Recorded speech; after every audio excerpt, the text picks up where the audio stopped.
Because everybody who's in here, everybody who's watching, we are all people who have been through it, who are going through it, who are working through things in our lives. We all have stories of struggle and triumph and moments where we're feeling alone. And so I really do hope that, if you're here and you don't know what's coming next, or you're trying to step into what God's calling you to and you don't really know what that looks like, or if you're here and you're like, I don't even know what following God really looks like, and in that I feel kind of alone, I want you to know you are not alone. This is a place for all of us to be and to belong. I really hope and pray you can find community here. We have so many different ways for you to be able to do that, to find people so that you can know in those moments where you're feeling alone that you're not. That you're not alone. Even if you're, not able to be here, if you're watching online, like in today's day and age, we've got that kind of digital community as well where you guys aren't alone. We're all in this as a community together.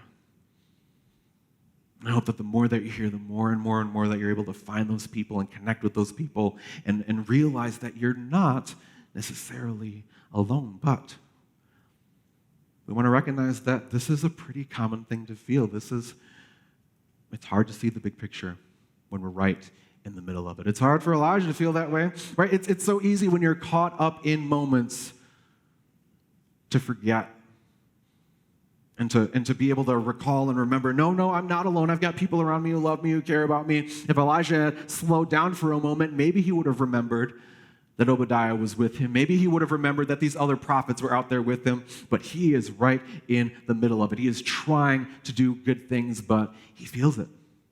And we do too. And so what happens next is kind of the fun part of this. So Elijah tells the prophets to go first. All these prophets of Baal, the prophets of Asherah, he's like, all right, y'all get to call on your God right now. Do whatever it is you got to do. And when evening comes, we'll see if this sacrifice gets burnt up. And so they go first, they prep their sacrifice, they start calling on their God, and nothing happens. And so now Elijah's starting to feel pretty good about himself. And so Elijah starts insulting their God, which, if you're talking to people and you're trying to make a point, please don't insult them to make your point. That's probably not a good way to go about doing things. Would not recommend that from the life of Elijah. Do not insult people, please. But Elijah, he's caught up in the moment. We can forgive him for that, right? And so he starts insulting their God. He starts saying things like, well, maybe your God had to go to the bathroom or something, or maybe your God is asleep and he went through his alarm, literally things like that. It was kind of childish. But it was also his best way to insult them, because in that day and age, it was super insulting to imply that gods had to do normal human things. And so Elijah's like, maybe your God hit the snooze button too much. And we're like, Elijah, come on, man, that's not cool. That's kind of where he's at right now, right? And so he's insulting, Baal, this god of storms who can't cause lightning to come down from heaven and burn up this sacrifice. It's not a good look for him. They're really struggling because they don't know where their God is. And, this should have been right up his alley as a storm god, because a lot of people think that, when you call down fire from heaven, that was maybe most likely just lightning. And so for a storm god, it's easy, but it's not. And so this is what the prophets of Baal continue to do. They shouted louder, and they slashed themselves with swords and spears, as was their custom, which is terrible to think about, that this is what was normally required of them, until their blood flowed. Midday passed, and they continued their frantic prophesying until the time for the evening sacrifice. But there was no response. No one answered. No one paid attention.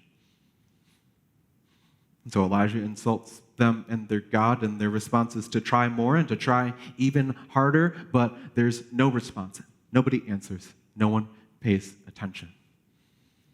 And it's crazy to think that that's what Baal required of them, because it says it was their custom to cut themselves in order to arouse and get their God to do what they wanted him to do.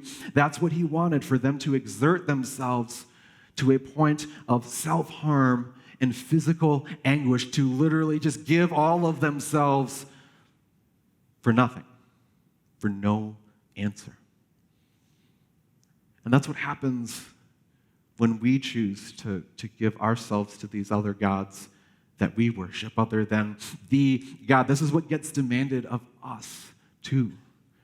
There's no guarantee that these other things that we're worshiping are going to come through. And so when we're out chasing these other gods, these gods of politics, these gods of religious activity, these gods of wealth and status, of social justice, of pleasure, of freedom, when we chase all of these other things, we end up putting everything on the line in pursuit of them. Our own jobs, our mental health, our sanity, our families, our finances, our peace, our joy, as we're trying to appease and pour everything into these other gods. And then in the moment where we finally think, I can lean back on this and it's going to support me and it's going to give me that fulfillment that I need, they don't show up. There's no response. Nobody answers. Seems like they weren't even paying attention to begin with. And it's because when our gods don't show up, when the things that we give our time and our energy and our effort and our attention to other than the God, when they don't show up, we get messed up as a result. And our families get messed up as a result, and our inner lives get all out of whack as a result. And if you're following along, this is our next fill in the blank here. When our gods don't show up, we get messed up as a result. Putting everything that we've got into the God of politics isn't going to save us. Putting everything that we've got into the God of doing lots and lots of just good things in my life to even out the scales, it's not actually going to give us that deep fulfillment that we're really looking for.